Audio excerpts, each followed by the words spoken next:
Let's go live to Norway and talk to John Stepling, author and commentator. Master Stepling, it's a pleasure to have you with us here on Press TV's Top 5. So I don't think anyone is particularly surprised by hearing of imminent executions in Saudi Arabia. They're nothing new, but there are some points in this that it is a breach of international law, that it includes at least those people who have been convicted to execution, at least one juvenile and a disabled man, and that it seems there's been a surge and stepping up of such executions under the new Saudi Crown Prince Mohammed bin Salman. What are your thoughts? Well, bin Salman is a psychopath, and I don't use that term lightly. You have to understand this in context, too. I mean, bin Salman started this war against Yemen. He now has instituted this blockade against Qatar. And he bought $100 billion worth of weapons from the United States and multiple billion dollars worth or pounds worth of weapons from the United Kingdom. The defense industries of NATO countries and the United States in particular profit hugely from the Saudi arms business, Saudi purchasing of weaponry.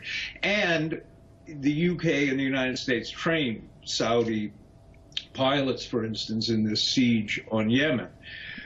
So they're not going to say too much about these human rights violations. You know, Saudi Arabia executed over 150 people last year, so this is not new, but you're right when you say it has escalated. And there is a kind of indifference now and arrogance in bin Salman, who doesn't even pretend really that these executions are linked to terrorism. I mean, there is lip service paid to that, but it's not very convincing, and clearly he is squashing any dissent.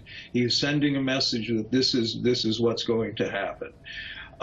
For anyone daring to protest, you know, I think an increasingly desperate Saudi royal family, though. I mean, there was a kind of soft coup that put bin Salman into this position of power that he holds now, an unprecedented consolidation of power, by the way.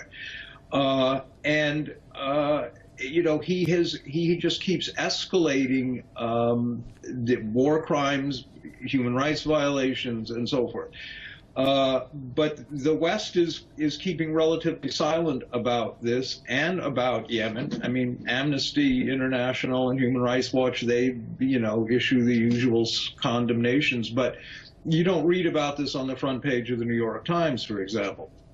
So you look at Trump's visit to Saudi Arabia, and Trump seems to have an almost obscene, fetishistic fascination with the Saudis.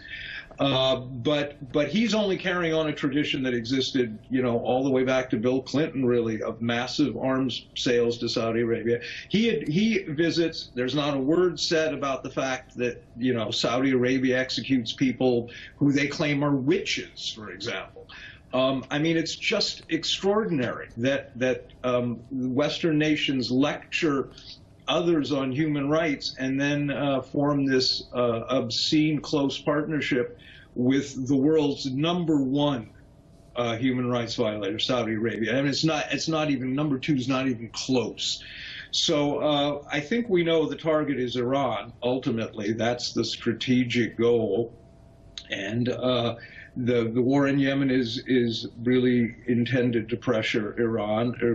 The United States hypocrisy in this is amazing because, you know, if Iran did more than rhetorically help the Houthis, so what? That was a genuine uprising against a puppet government. The United States interferes in Syria, but that's okay. Thank you so much. And backs a fake uprising. So yeah, it's just, I could go on for hours because the hypocrisy and the list of war crimes and violations by the Saudi government is endless.